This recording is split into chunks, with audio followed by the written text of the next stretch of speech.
chacun, chacune, bienvenue dans la maison du Seigneur pour ce dimanche de rentrée. Et si vous êtes venus ici ce matin, si vous êtes venus ici ce matin, je pense qu'on a tous soif de la présence du Seigneur. Donc on va chanter le premier chant, le chant numéro 261, J'ai soif de ta présence. Et c'est ce qu'on a envie, mais ce qu'on a besoin aussi, la présence du Seigneur. Donc on va prendre ce chant et je vous invite à vous lever.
À prier pour remettre cet instant entre les mains du Seigneur. Merci Seigneur, oui, pour ta présence dans chacune de nos vies. Merci pour ta présence à nos côtés à chaque instant. Merci que, oui, tu t'es révélé à nous en Jésus-Christ. Merci Seigneur Jésus que, oui, tu es venu sur la terre pour nous sauver. Tu es mort sur la croix pour nous pardonner nos péchés, nous donner la vie éternelle. Merci que oui, tu es resté sur cette croix jusqu'au bout. Tu pouvais descendre de la croix, tu pouvais appeler une légion d'anges pour venir te sauver, mais tu as décidé de ne pas te sauver toi-même pour pouvoir nous sauver nous. Et merci pour cet amour, cette grâce immense. Et merci que oui, tu es vivant, tu vis en nous, dans notre cœur, par ton esprit. Merci pour cela, merci Seigneur Jésus pour ta bonté et ta fidélité dans chacune de nos vies. Merci que, oui, ta bonté et ta fidélité demeurent à toujours et que c'est une promesse encore pour ce dimanche de rentrée, pour cette année à venir. Merci que tu seras avec nous, que tu ne nous abandonneras pas, que tu ne nous délaisseras pas. Et Seigneur, que oui, ce matin, on puisse te rendre un culte qui t'est agréable, que vraiment on puisse te louer, t'adorer, parce que tu en es digne. Ton nom seul est digne de louange, et que oui, nous puissions faire monter vers toi nos hommages, et que toi seul sois glorifié en ce matin. À toi la gloire, Seigneur Jésus. Amen.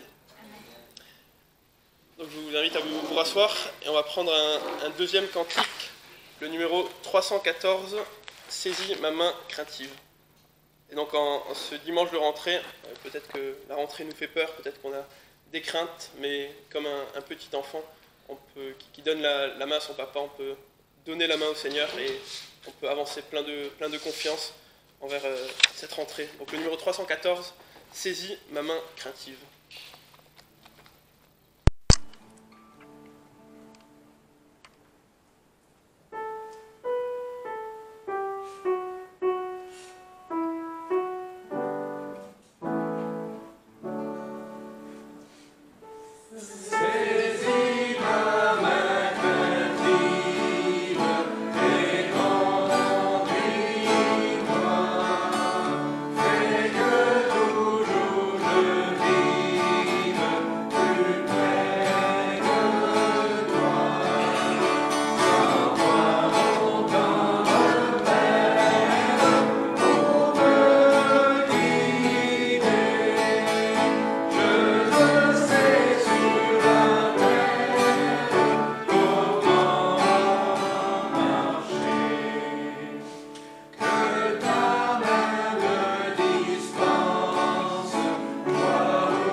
Dans un psaume, donc on va lire le psaume 138, c'est un psaume de 8 versets, donc le psaume 138 à partir du verset 1.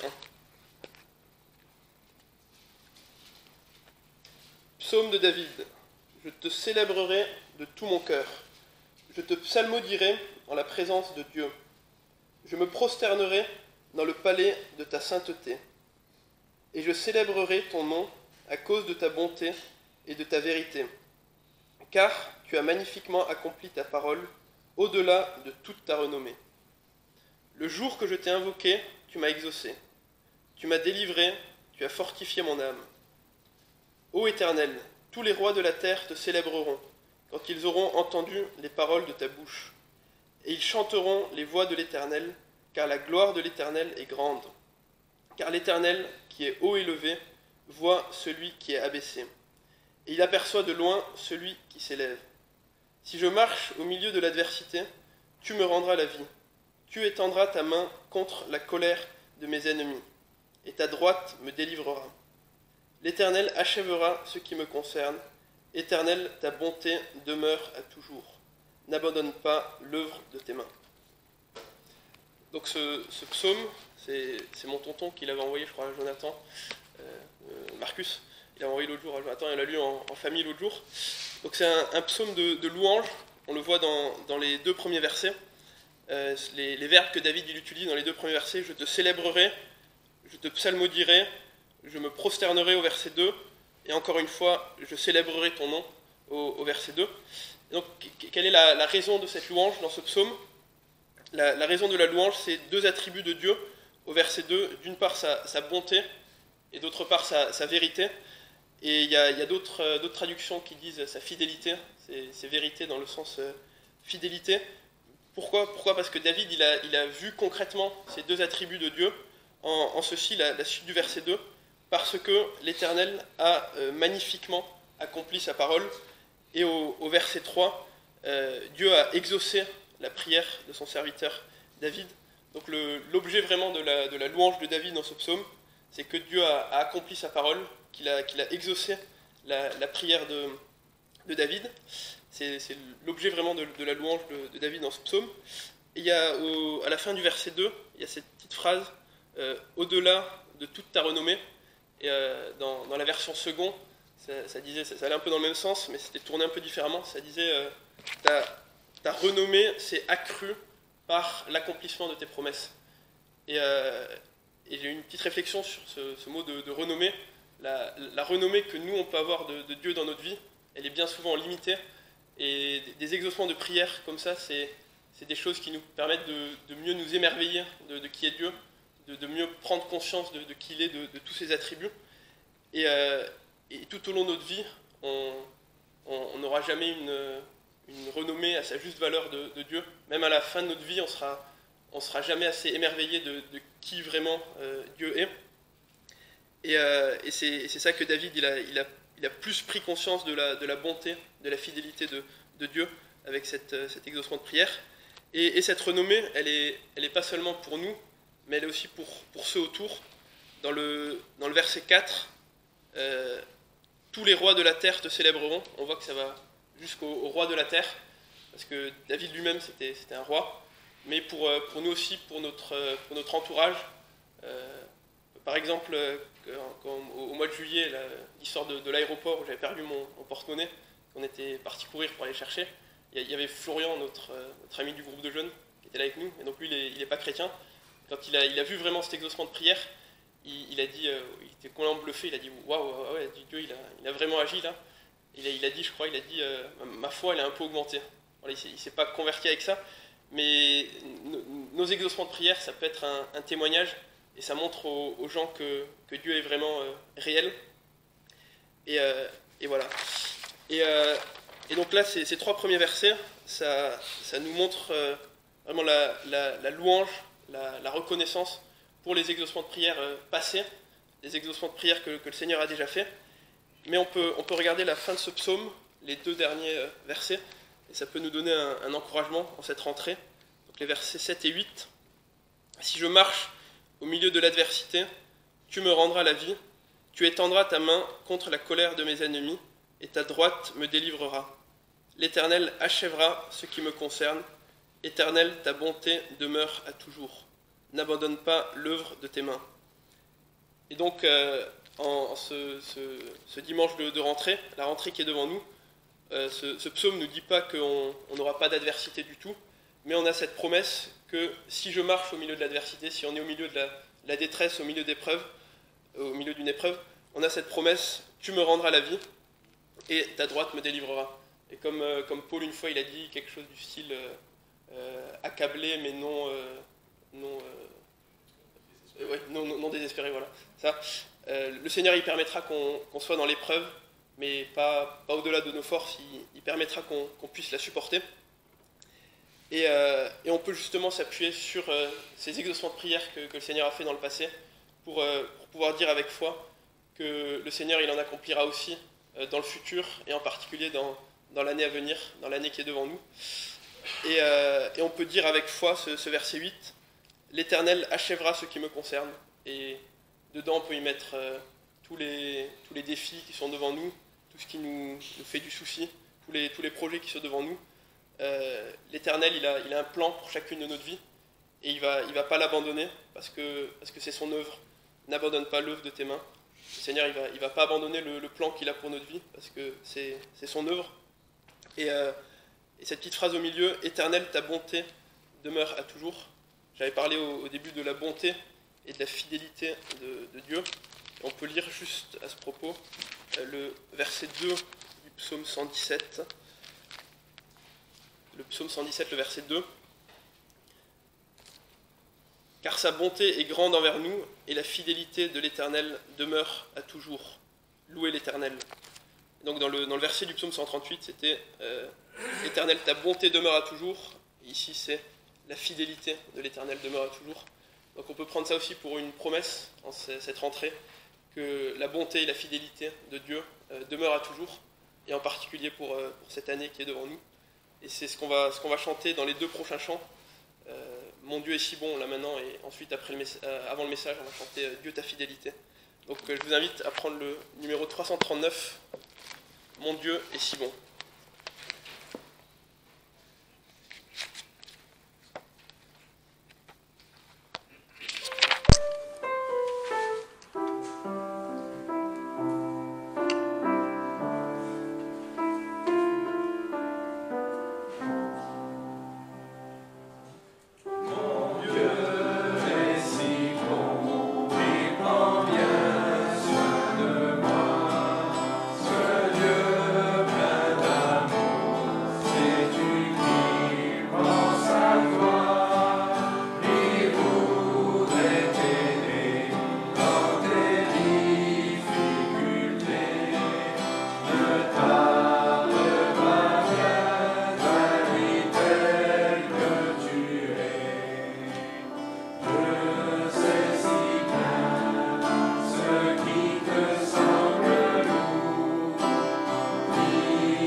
On a le verset du mois qui va s'afficher normalement.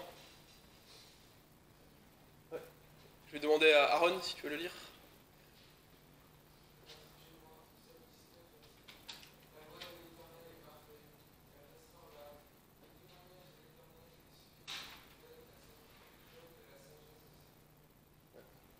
Il donne de la sagesse aux simples, ceux qu'on peut penser qui sont pas sages. La loi de l'Éternel donne de la sagesse aux simples. Donc on va chanter un chant qui n'est pas dans le recueil À toi la gloire. J'ai envoyé les paroles à James. Le chant Dieu ta fidélité. Et j'attire votre attention sur la deuxième strophe, le début de la deuxième strophe. Romance du printemps, hors de l'automne, neige hivernale ou saveur de l'été. Tout l'univers à ta louange entonne, l'hymne à ta grâce, à ta fidélité. Voilà, dans les 4 saisons, le Seigneur il est avec nous, il est fidèle. On aurait pu rajouter blues de la rentrée, voilà, mais le Seigneur il est avec nous en cette rentrée, à la fois pendant l'automne que pendant l'été. Le Seigneur il est le même, il ne change pas. On peut prendre ce chant et se lever avant le message.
texte dans l'évangile de Matthieu, chapitre 8.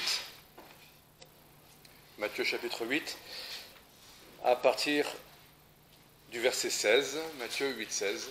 Je vais lire du verset 16 jusqu'au verset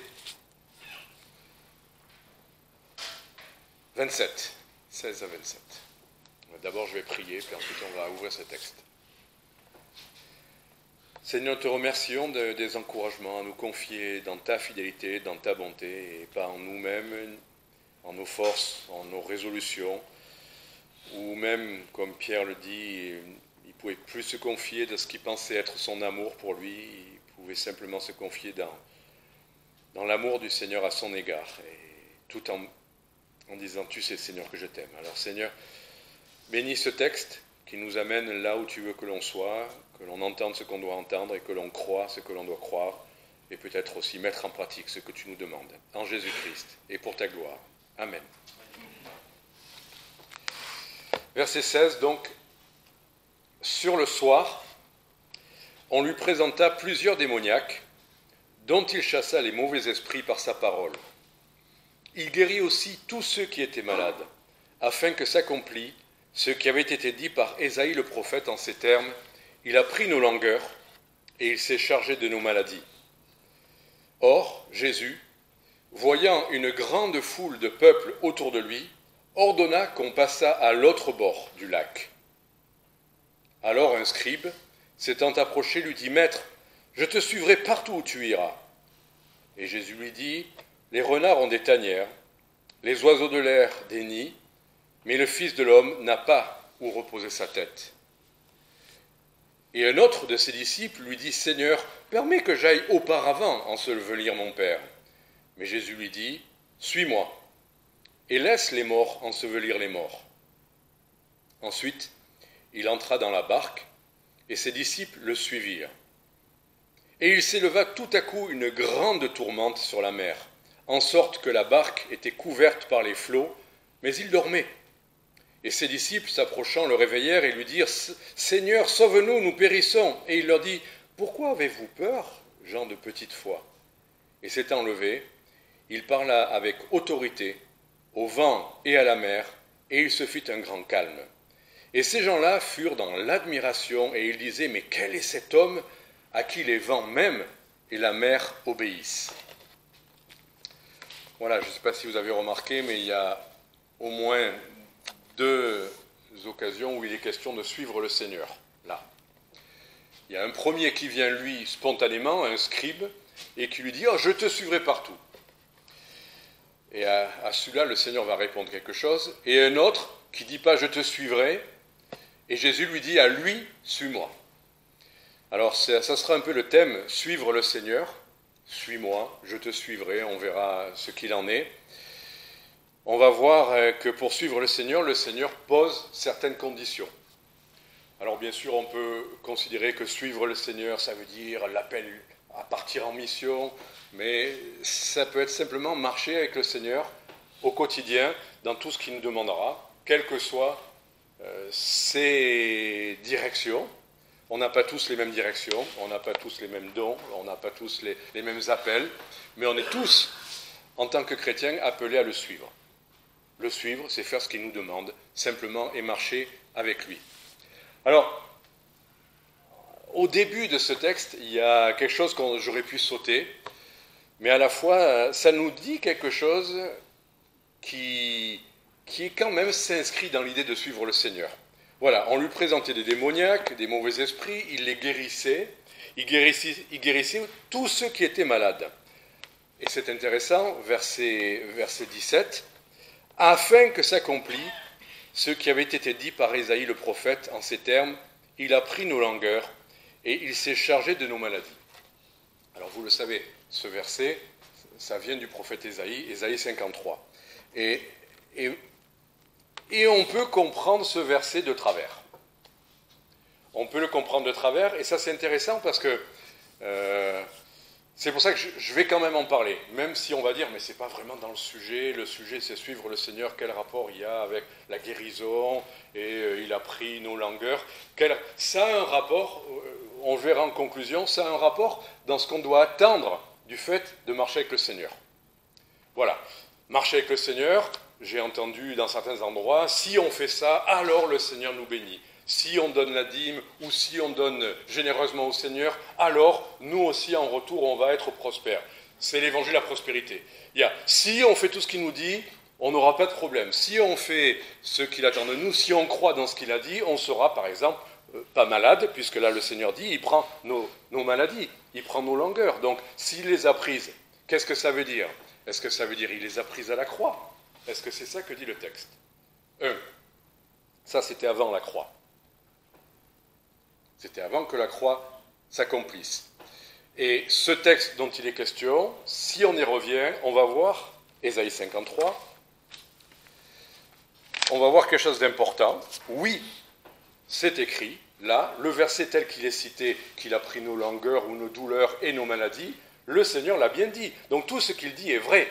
Donc s'il est pris dans le contexte de la guérison, non pas après la croix, mais avant la croix, qu'est-ce que ça veut dire? Ça veut dire simplement que dans un texte, là je vous donne une règle, un texte peut avoir plusieurs implications. Un même texte peut avoir plusieurs niveaux d'accomplissement. Avant de lire Ésaïe 53, même je vous rappelle ce verset dans Osée 11.1, il est dit j'ai pris mon fils hors d'Égypte, ou j'ai cherché mon fils hors d'Égypte. Vous voyez ce verset? On ne va pas faire une longue étude là-dessus, mais juste pour nous montrer que dans le contexte, il est question d'Israël. C'est évident, dans Osée 11, il est question d'Israël, que Dieu va se faire sortir d'Égypte. Ça, c'est Osée 11.1. Et pourtant, dans le Nouveau Testament, eh bien, le verset est pris pour parler de Jésus, au moment où il doit être ramené, quand ses parents ont fui en Égypte, il va revenir. Et ce verset-là, qui s'applique premièrement à Israël, s'applique aussi, le Saint-Esprit l'a fait, le Nouveau Testament l'a confirmé, s'applique aussi. Ça montre que des versets peuvent avoir plusieurs niveaux d'application. Et il ne faut pas aller plus loin que ce que Dieu nous montre comme étant l'application. Donc je reviens à Ésaïe 53, on va aller rapidement là-dessus. Mais donc à la croix, est-ce que Christ a pris nos maladies? Est-ce que Christ a pris nos douleurs? Alors je vous demande, est-ce que certains d'entre vous cette semaine ont eu des douleurs? Oui. Oh, vous êtes des incrédules parce que Jésus les a déjà prises à la croix. Donc vous ne devriez pas avoir mal. Est-ce que certains d'entre nous, dans notre entourage, ou nous-mêmes, sommes tombés malades récemment, ou sommes encore malades, ou risquons de tomber encore malades très prochainement avec la rentrée? Mais nous sommes donc des incrédules, puisque Jésus a pris nos maladies. Donc pourquoi acceptons-nous d'être malades? Il suffirait de dire, mais non, Jésus a pris ma maladie. Pourquoi Paul aurait laissé quelqu'un malade? Pourquoi Paul aurait laissé un serviteur malade? Pourquoi l'aurait-il encouragé à faire usage un peu de vin? Il avait qu'à lui dire, mais non, tu es un incrédule, puisque Jésus l'a pris à la croix. Alors revenons à Ésaïe 53. Ésaïe 53, dans le verset qu'on a lu tout à l'heure, nous montre que c'était le ministère terrestre de Jésus. De son vivant, Jésus, effectivement, guérissait tous les malades. Et encore pas tous, parce que certains, par incrédulité, n'étaient pas guéris. Mais ça n'était pas la croix, ça n'était pas l'œuvre de la croix, c'était son ministère de guérison terrestre, du temps de son ministère terrestre, avant la croix. Si on revient à Ésaïe 53, je vous montre maintenant 6 versets dans ce chapitre. Verset 5. Qu'est-ce que Jésus a pris à la croix? Il a été frappé pour nos iniquités. Voilà. La guérison dont il est question, est-ce que c'est la guérison de nos corps? On voit bien par expérience et bibliquement que nous n'avons pas tous la guérison du vieillissement de nos corps, de nos articulations, de notre perte de mémoire, de notre perte de cheveux, de nos douleurs articulaires. Nous n'avons pas la guérison de ça. Nous sommes destinés jusqu'à la résurrection à avoir ça. Christ n'a pas pris mes problèmes de dos sur lui. Il a pris nos péchés. C'est écrit. Il a été frappé pour nos iniquités, verset 5. Verset 6. L'Éternel a fait venir sur lui, verset 6, l'iniquité de nous tous. Verset 8, il a été frappé pour le péché de mon peuple. Verset 10, après avoir offert sa vie en sacrifice pour le péché. Verset 11, par la connaissance qu'ils auront eue de lui, et lui-même portera leurs iniquités. Verset 12, il a livré sa vie à la mort, il a été mis au nombre des méchants, et il a porté les péchés de plusieurs.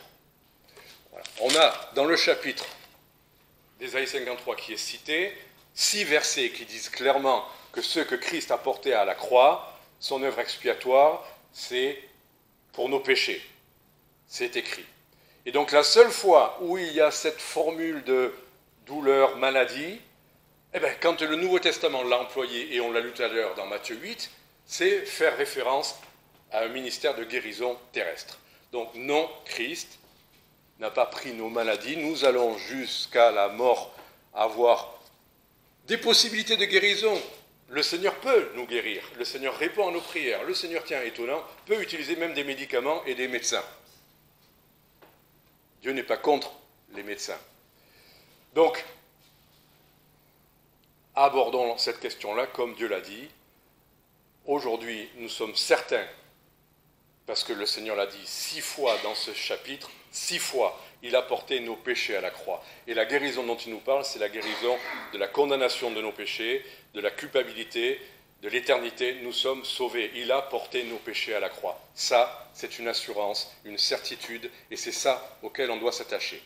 C'était une petite aparté, mais c'est important, comme je le disais, pour savoir qu'est-ce qu'on doit attendre de la vie chrétienne. Qu'est-ce qu'on doit attendre de la marche avec le Seigneur. Ah, si je lui obéis, j'aurai plus de maladie. Si tu as une maladie, ah, c'est que tu manques de foi ou que tu as fait quelque chose qu'il ne faut pas. Rien à voir. Les chrétiens peuvent tomber malades de la même manière que les incroyants. Les désobéissants peuvent effectivement être corrigés par la maladie, ça c'est 1 Corinthiens qui le dit, mais des gens fidèles qui marchent avec le Seigneur peuvent aussi être très malades, même mourir parfois. Ah mais non, mais si. Mais si le Seigneur dit que nous allons mourir, sauf si le Seigneur vient nous chercher avant. Et ça ne serait pas un châtiment, ça ne serait pas une punition. Quand Jean-Baptiste, qui marchait avec le Seigneur, qui lui a été fidèle jusqu'au bout, a été quoi? Décapité. On pourrait dire, ah Jean-Baptiste, il a dû faire un pas de travers là. Jean-Baptiste a été fidèle jusqu'au bout, et le Seigneur l'a repris. Et on ne doit pas tirer de conclusion de maladie ou de nos morts respectives. Donc, sachant cela, marcher avec le Seigneur, le suivre, n'est pas l'assurance, et je vais presque dire le contraire, puisque ce sont ceux qui marchent avec le Seigneur qui seront persécutés.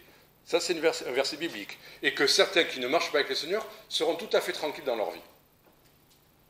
Certains. D'autres non. On ne peut pas en tirer de conclusion.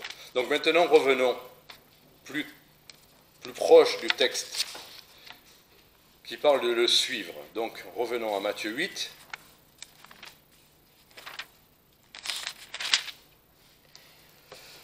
Or, verset 18, on va voir 3 choses, 3 conditions qu'il y a à suivre le Seigneur. Le Seigneur dit qu'il faut le suivre en acceptant que ça soit peut-être au détriment de notre confort ou de notre sécurité, que ça doit être normalement sans délai. On suit le Seigneur sans délai. On va le voir. Et on va voir aussi que le suivre, c'est sans limite. Ce n'est pas nous qui posons des conditions. C'est ce que le Seigneur nous demande. Donc sans confort, écoutez, ça semble évident. Celui qui dit « Ah, moi, maître, je te suivrai partout ». Là, il y avait une grande foule. Il y avait une grande foule. Et étonnamment, le Seigneur, parfois, je ne crois pas qu'il soit, comme certains d'entre nous, claustrophobe, qu'il ait la peur de trop de monde autour de lui. Il était prêt à faire des bains de foule. Il n'a pas fui le monde. Mais là, ce monde-là lui fait dire allons de l'autre côté. Voilà. Il a guéri, il a fait sa part. Maintenant, on va passer de l'autre côté du lac. Et là, un scribe s'approche et lui dit moi, je te suivrai partout où tu iras. Qu'est-ce que le Seigneur va lui répondre? Super, super, je cherche des gens qui vont me suivre. Je n'attends que ça. Viens avec moi. Moi, j'ai reçu il y a 2 jours un mail d'un jeune étudiant du Texas, aux États-Unis, qui me dit, voilà, je fais une école biblique et telle personne m'a parlé de vous. Je sais que le Seigneur m'appelle en France et on m'a donné vos coordonnées. Alors je pourrais dire, super. Je dis super, a priori, quelqu'un que le Seigneur appelle, on prie pour ça, que le Seigneur envoie des ouvriers, entre autres pour l'Europe et la France. Et il dit, j'aimerais bien rentrer en contact avec vous, avec d'autres serviteurs pour la France. Super. Voilà ce que j'ai envie de dire. On est en contact maintenant. On verra par la suite ce que ça donnera. Mais le Seigneur ne se soucie pas tant de toutes ces déclarations de « Ah Seigneur, je te suivrai partout où tu iras. Ah Seigneur, je suis appelé, je viens, je suis là. » Parfois on le chante un peu facilement, parfois on répond aux appels un peu facilement. J'aime bien la réponse du Seigneur. Il ne dit pas « super ». Il lui dit juste, les renards ont des tanières, les oiseaux de l'air des nids, mais le Fils de l'homme n'a pas où reposer sa tête. Qu'est-ce que le Seigneur lui dit ? Il lui dit, bon, tu veux me suivre partout ? Sache que si tu me suis, tu n'auras pas la sécurité ou le confort légitime que même les animaux, Dieu leur octroie. Nous, on a un pigeon qui s'est mis sur notre balcon. Au début, on n'était pas très contents parce qu'on sait que ça fait des petites choses un peu partout. Mais il s'est installé là et puis il est dans son nid, il est en sécurité. Il est en sécurité, c'est tout. C'est peut-être rien, c'est un nid, mais c'est sa sécurité. Les renards, eux, ont des tanières, ils ont des trous, c'est une sécurité, c'est leur confort, c'est leur à eux. Et Jésus lui dit, moi, ce que j'ai à faire, j'ai même pas de quoi poser ma tête. Et c'est intéressant parce que on dirait que la suite de cette petite histoire est la concrétisation de ce qu'il vient de dire. Il monte dans une barque, et c'est dans la barque qu'il va dormir. C'est dans la barque qu'il va poser sa tête. C'est dans la barque, au milieu d'une tempête, qu'il va se reposer. Donc il n'a pas trouvé un Airbnb qui l'attende, le temps de récupérer. Il a dormi là où il a dormi. Bon, je vous raconterai quand on verra le voyage aux Philippines, mais j'ai dû dormir j'ai récupéré 2 heures, 3 heures sur un fauteuil à l'aéroport de Doha, au Qatar, et je rends grâce à Dieu parce que je me suis réveillé au bout de cette 1h30, 2 heures, 3 heures, je ne sais pas exactement, mais je rends grâce à Dieu parce que quand je me suis réveillé, c'était comme si j'avais bien dormi. Et le lendemain, qui avait encore une suite d'événements assez lourdes et assez longues, moi aussi j'ai eu des problèmes à l'aéroport de Nice, mais moi c'était pour prendre un bus qui ne venait pas. Bon, à la fin de 35 heures de voyage. Bon. Mais j'ai eu d'autres fois où j'ai dormi dans des hôtels 5 étoiles, avec une piscine, avec des fontaines, aux Philippines aussi. C'était pas ma chambre, j'ai eu la meilleure chambre de l'hôtel. Franchement, c'était un studio, c'était la chambre du propriétaire de l'hôtel, je vous assure. J'étais perdu dans le lit, quoi. Dans le lit, il y avait encore la place pour 5 personnes. J'ai mis ma valise. Enfin, j'ai eu tout ça. Mais après, j'ai aussi dormi sur un fauteuil au milieu de l'aéroport de Doha, avec du passage à côté, devant, derrière, des gens qui ronflaient à côté ou qui ronflaient pas, qui se levaient, qui partaient, les enfants, qui faisaient bouger le fauteuil. Tout ça pour dire, peut-être que pour suivre le Seigneur, il faut accepter une part de perte de sécurité terrestre. Nos repères, nos habitudes. Si on veut vraiment suivre le Seigneur, il faut accepter ça aussi. Dieu n'est pas contre le fait qu'on ait des appartements, des maisons, des voitures, des possessions. Mais il faut être prêt à ne pas les avoir si le Seigneur nous dit, allez. Être prêt, simplement. Le Seigneur ne demande pas à tout le monde d'aller dans les aéroports, de dormir ou d'aller dans les hôtels 5 étoiles, tant pis pour vous. Mais il faut être prêt. C'est une des conditions. On n'a pas ce que le monde légitimement doit avoir, puisque même les oiseaux, même les renards les ont. Mais le Fils de l'homme, Jésus-Christ, n'avait pas. Le temps de son court ministère terrestre, il n'avait pas de possession, il n'avait pas d'autre confort que, quelqu'un a prié tout à l'heure, on est dans sa main, Ben, c'est ça notre confort, on est dans sa main. Deuxième chose, bon, il y avait la barque quand même, c'est pas rien une barque, c'est mieux que rien. C'est bien d'avoir une église, c'est peut-être qu'une barque, c'est peut-être une petite embarcation qui peut être ballottée par les vents, mais on est entouré de frères et sœurs, on est entouré de quelque chose, c'est précieux, une barque. Et ça permet d'aller ensemble de l'autre côté, là où le Seigneur veut nous envoyer. C'est important aussi de se rappeler que parfois, là on a parlé de rentrée. La rentrée, c'est pour les uns rentrer de l'école primaire au collège, les autres du collège à...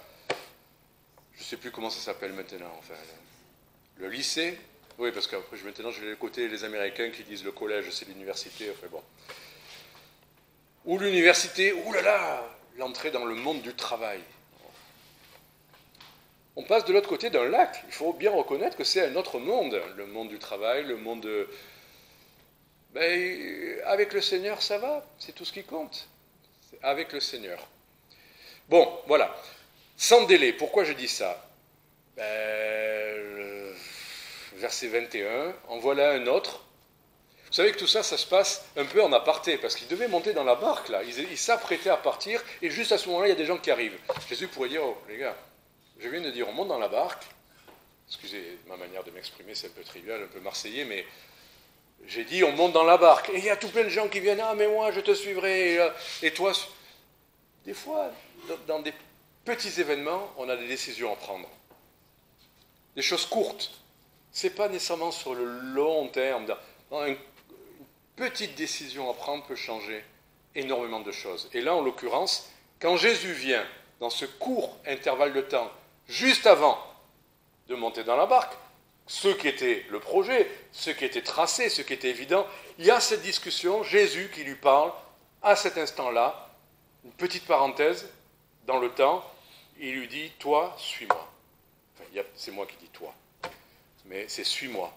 Lui qui vient de dire, oh, permets-moi d'abord d'aller ensevelir mon père. Permets-moi d'abord de régler certaines choses qu'il faut faire. Permets-moi de m'occuper de ma famille. Permets-moi, et après j'envisagerai peut-être, comme lui l'a dit, de te suivre. Mais d'abord, j'ai des choses à faire. Et la formule de Jésus, mais vous imaginez ce qu'il est en train de lui dire, comme c'est brutal. Il lui dit, mais laisse les morts ensevelir les morts. On pourrait dire, mais laisse ta famille s'occuper de ça. Non, Jésus le met maintenant dans une drôle d'illustration, il lui dit, laisse les morts ensevelir les morts. Il veut dire que des choses terrestres, les choses du monde, légitimes, les gens du monde sont, comme quelqu'un l'a dit tout à l'heure, morts.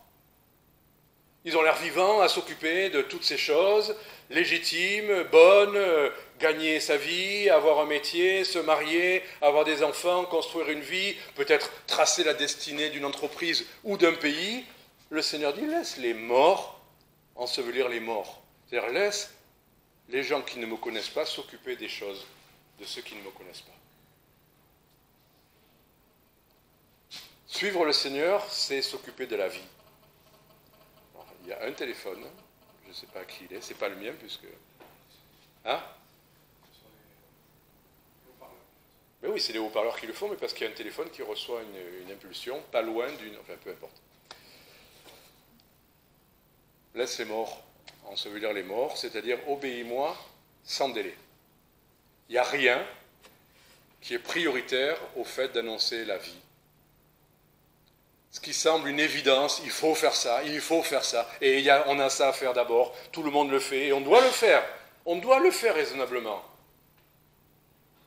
Et si le Seigneur nous dit, mais laisse les morts s'occuper des histoires des morts. Pour me suivre, peut-être qu'il faut rentrer dans cette drôle de dimension de priorité sur tout. C'est sans délai. Si je te dis maintenant, c'est maintenant. Si je te dis suis-moi, c'est maintenant. Si c'est moi qui te le dis. Pas les hommes, pas les messages pour bouleverser, pas les musiques et les grands mouvements où on est emporté à se dire Alléluia, on y va tous. Non, quand le Seigneur parle très clairement, très simplement, comme un murmure doux dans le cœur, mais qui dit avec clarté, suis-moi. C'est ça qu'il faut écouter. Parce que les grands mouvements, un jour vous ne serez pas au milieu d'un grand mouvement et vous aurez à faire des choix pour suivre le Seigneur, c'est cette voix-là, ce murmure doux et léger qu'on doit écouter. Cette voix du Seigneur qui, dans des petites réunions, comme dans des grandes réunions, comme à Varsovie, comme aux Philippines, comme au milieu des Ukrainiens, comme au milieu des Français, au milieu des Marseillais, des Parisiens, si c'est le Seigneur qui vous parle et qui dit « Suis-moi », sans délai, c'est le moment d'obéir et de suivre le Seigneur dans ce qu'il va nous montrer. On ne peut pas dire « Ouais, non, mais ça, on verra quand je serai à la grande réunion de jeunes, là, j'écouterai... » Comme si il fallait une grande réunion de jeunes pour écouter la voix du Seigneur. Le Seigneur ne parle que dans une grande réunion de jeunes. Et quand on est en train de lire sa Bible le matin, il ne parle pas. Ou quand on est... Vous savez, les moments où le Seigneur m'a parlé le plus clairement de mon appel, c'était dans une chambre, tout seul. C'était juste avant un repas, en lisant une Bible qui n'était pas ma Bible habituelle. Mais je sais, jusqu'au bout de ma vie, que ces versets que le Seigneur a utilisés, c'était vraiment le Seigneur. Et toute ma vie, après, s'inscrit dans ce que le Seigneur m'a dit dans le secret. Les décisions que je prends d'aller ou de ne pas aller aux Philippines, c'est parce que le Seigneur me l'a dit. Et ces choses qui me dépassent, si ce n'est pas le Seigneur, ça ne m'intéresse pas. Des grands projets, ça ne m'intéresse pas. Donnez-moi des petits projets où j'ai l'habitude. Mais si le Seigneur vous demande quelque chose, quoi que ce soit, il doit vous le dire de manière claire. Il lui a dit à lui, suis-moi. Et là, après, les gens, ils peuvent vous dire ce qu'ils veulent. Les instituts, les groupes, ils pourront dire ce qu'ils veulent. Les circonstances pourront dire ce qu'elles veulent. Les manques, les épreuves, les privations, les douleurs, les perplexités, toutes ces choses-là. Tout à l'heure, quelqu'un citait accablé, mais pas dans la détresse. Paul aurait pu dire, mais non, mais moi j'ai voulu, tu m'as dit que si je te suis, j'aurai que de la joie. Je veux accomplir avec joie ma course. Alors si j'ai des tristesses, ça ne va pas. Toi, suis-moi. Si le Seigneur vous a dit quelque chose, il faut y aller. Ça fait peur. Ça peut être des chemins qui feront mal. Des chemins avec moins de choses.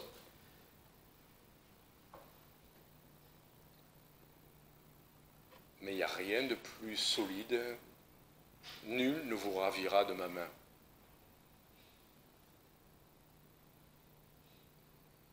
Je suis avec vous tous les jours.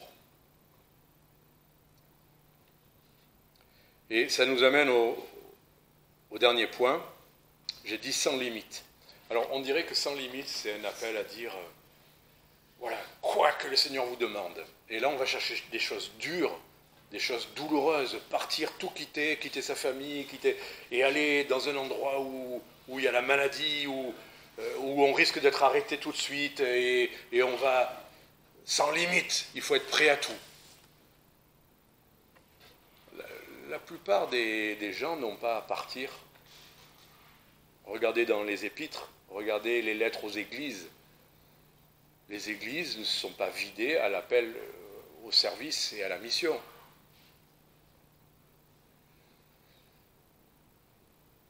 Mais, verset 24, en montant dans la barque, il s'éleva tout à coup une grande tourmente sur la mer. Et là, les églises ne deviennent plus que des petites barques quand arrivent les grandes tourmentes. Quelles qu'elles soient, voilà, grande tourmente. On a vu une tempête, on a vu des flots, où on perd pied, où on perd les repères. Et on ne sait pas, franchement, il reste que le cri là. On n'aime pas arriver là. Hein. On aime bien la prière, Seigneur, ce matin, je me suis levé, je bois mon café, j'ai ma petite heure de lecture biblique, ma prière, et aujourd'hui, bénis ma journée, merci Seigneur, le soir on se couche, merci Seigneur, tu as gardé ma journée, ça s'est bien passé. Ça peut être ça, votre vie. si le Seigneur l'a voulu. Et s'il arrive une grande tourmente, un accident, la maladie, la perte d'un proche, l'Église d'un coup qui se divise, les disputes, les colères, les faux docteurs, des choses qui déchirent les assemblées, les faux enseignements, tout ça, tout ce qui secoue les petites barques que sont les églises locales, ou les gros bateaux. Même le Titanic a été secoué. Et on croit que mais non, c'est juste les petites églises. Les grosses églises et les grands mouvements aussi sont ballottés par les grandes tourmentes. Les plus grands instituts qui avaient des milliers d'étudiants ont fermé. Pourquoi? Il n'y a pas de bateau qui soit assez grand pour par lui-même être une sécurité dans la tourmente. Il n'y a pas un navire, il n'y a pas les navires. Prenez les grands porte-containers, ils peuvent mesurer combien? 3000 mètres de long. Vous dites, oh, là-dessus, on ne craint rien sur la mer. Ben, je peux vous dire que quand il y a eu une tempête, 300 mètres? Non, mais tu ne l'as pas vu, celui de 3000 mètres. Bon, ça va, je suis marseillais. Non, mais il y en a, c'est presque... Enfin bon. Même 300 mètres, on fera des recherches. CMA, CGM, on demandera. 395. Allez, bon, ça va, on va pas faire... On n'a pas trop de versets dans la Bible là-dessus, donc on sait... Tout ça pour dire un grand bateau. Mais même un grand bateau pris par une grande tempête, c'est pas une sécurité, un grand bateau. Une petite barquette, pas moins ou plus en sécurité. La sécurité, c'est Christ qui se lève et qui dit tais-toi. Alors voilà, plutôt que grande limite, imaginez sans limite, ça veut dire tout ce que le Seigneur va demander. Sans limite, c'est plutôt que le Seigneur est sans limite.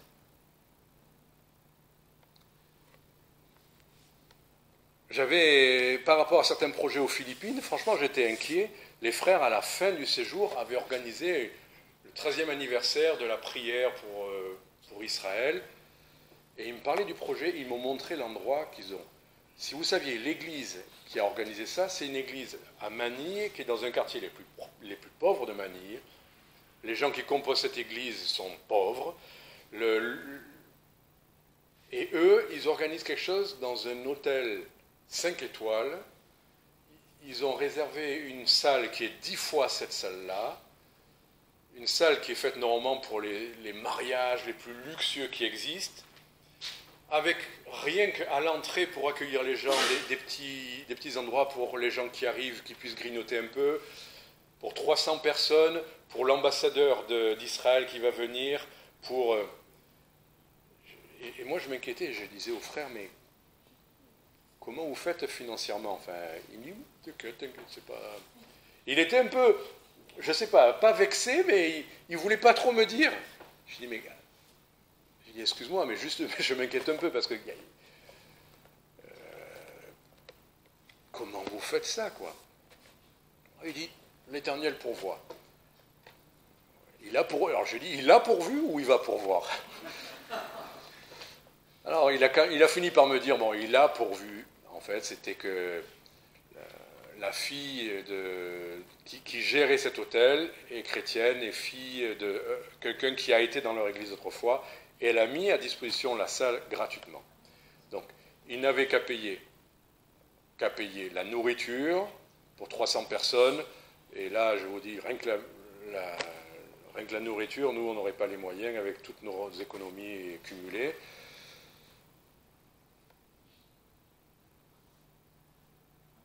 Dieu est sans limite.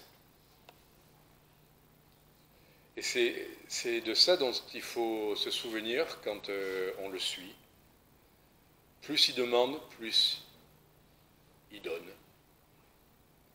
Et ça doit être une certitude. On peut passer par la tourmente, ça n'empêche. On peut passer par l'inconfort, absolument. On peut passer par des moments difficiles, certainement. Mais ce que Dieu ordonne, il l'accomplit.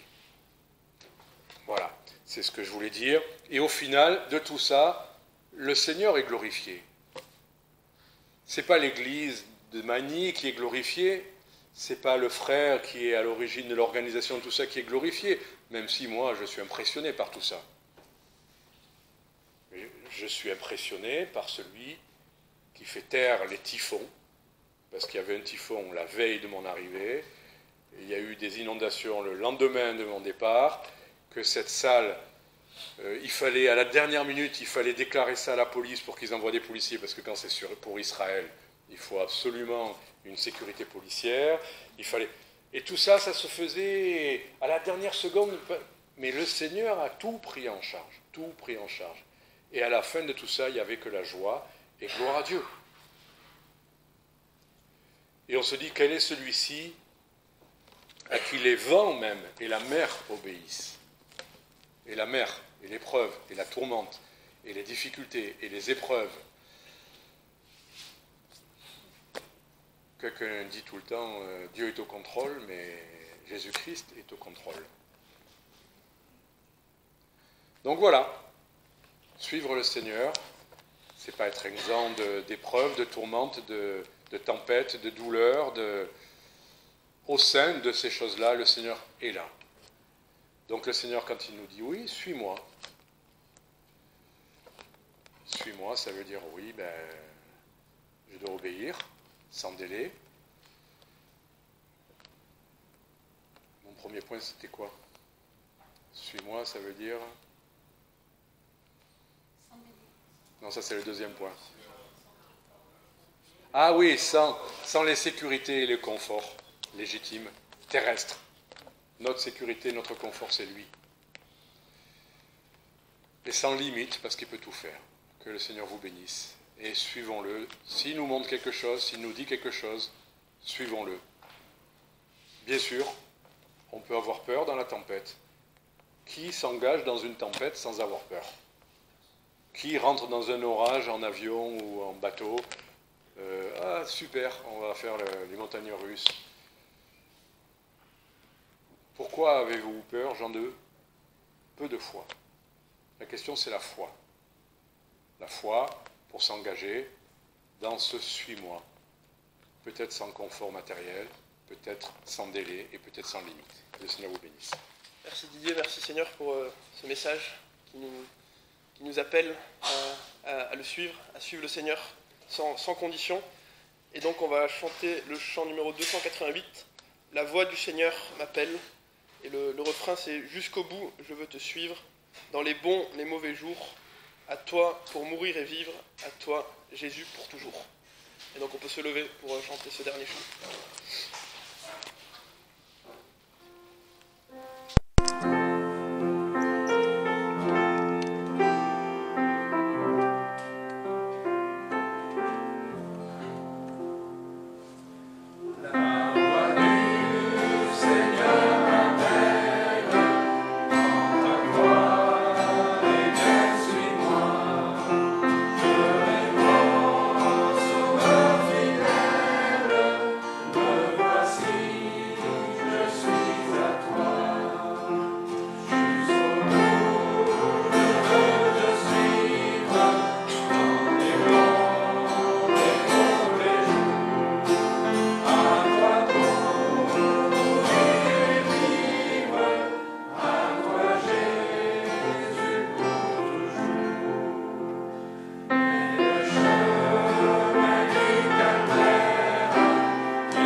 dimanche frères et sœurs et bonne rentrée à tous les étudiants.